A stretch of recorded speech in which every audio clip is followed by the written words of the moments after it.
Hello, I'm Madeline Black, and I'm going to show you 3 exercises using the foot corrector, the toe corrector, and we're going to add a 3-inch yoga block and a loop light resistant band.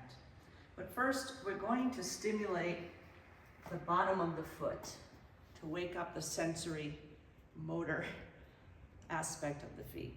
So we're going to place the metatarsal arch on the top of the bar. And if your heel can reach down, with keeping the metatarsal arch on the apex of it, wonderful. If not, it can be slightly lifted. We're going to wrap the toes around the bar and slide the toes towards the platform. And I want you to plant the big toe ball and the little toe ball on the platform. And then we're going to roll back slowly, putting your weight into the foot to slide along the bar until your heel comes down and wrap the toes. And we do it as like a flow. Spread the metatarsals, slide back. You're putting pressure onto the band. And you can repeat this several times in the middle of the foot, getting a nice platform of the big toe ball, little toe ball, and center of the heel in the back.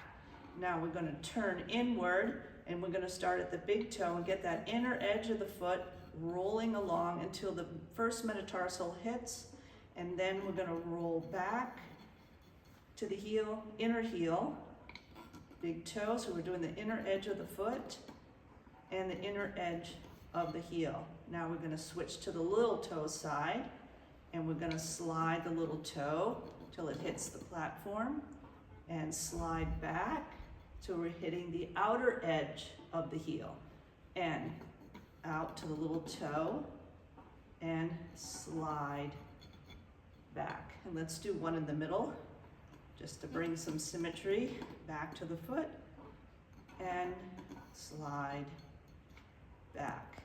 Okay, now we're going to add the 3-inch block and the band. So we're going to take the block, place it on the platform, and then we have to set up the band. So stand with your 2 feet, and we're going to place the band around the ankles here. Walk forward. The right foot will be a little behind, and we're going to step forward and place the heel on the block, and again, the metatarsal arch over the apex of the bar. Now, this band will need to be underneath the lateral malleolus, your ankle bone.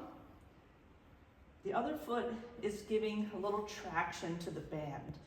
So we're going to be doming the foot here.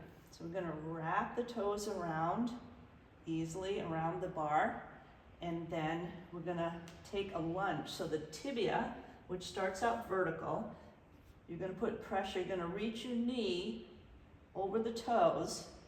So we're creating a glide of the talus at the ankle to help increase our dorsiflexion, and then we come off. So you lean into it, wrap your toes, glide the tibia over the talus, and then come back. And again, you can do this several times to create that glide. Now we're going to use the band as a biofeedback. So now I don't want to have the band increase in its tension or decrease. That would be the tibia moving back.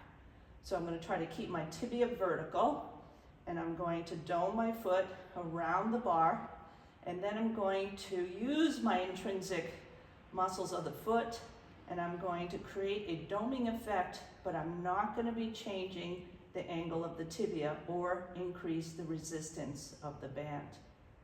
And then you release. And again, you wrap your toes around, creating nice length through the toes and doming as you press down.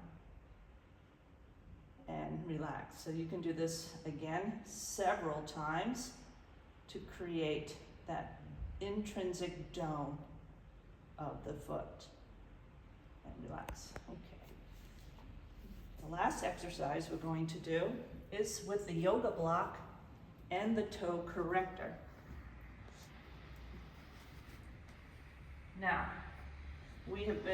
I have been writing in the article about the movement of the internal rotation of the tibia and the eversion of the rear foot. So the rear foot is here, that's your heel, midfoot, forefoot. So what we're going to do is first, the client needs to be able to place the metatarsal arch on the edge of the block, and they need to be able to do the doming, which we just did on the foot corrector. Now from here, this is the practice, is see if you can get just the big toe to come down. It's very difficult here. And at the same time, the fifth metatarsal needs to stay on contact with the block. And as you can see in my foot, it's very hard because as I'm engaging the flexor here, the flexors of these toes want to help. Now, the toe corrector provides feedback and resistance that you can push against, which stimulates the flexors in a different way. So we're going to place the loop at the very distal end of the first metatarsal, first phalange, the toe. Do not put it at the metatarsal joint, put it right on the edge. Okay, so now we're gonna use the toe corrector, and what I'm thinking energetically is that I'm lifting my cuboid bone up towards my ankle, and I'm internally rotating my tibia to get the weight into my big toe and pushing down. Rotation of the tibia, it's very hard, and pushing down. There we go. Usually it takes about 3 tries to get it to function. Let me show you quickly on this side of the foot so that you understand the cueing. So distal end of the toe. Here's the cuboid bone. I'm thinking lift up. I'm thinking inner edge of my heel. So that's an eversion. Thinking internal rotation of my tibia as I press the big toe down. And at the same time, trying to maintain that fifth toe. It's quite a lot of work. And it just takes practice. So thank you very much. I hope you enjoyed the tutorial and the article on the foot.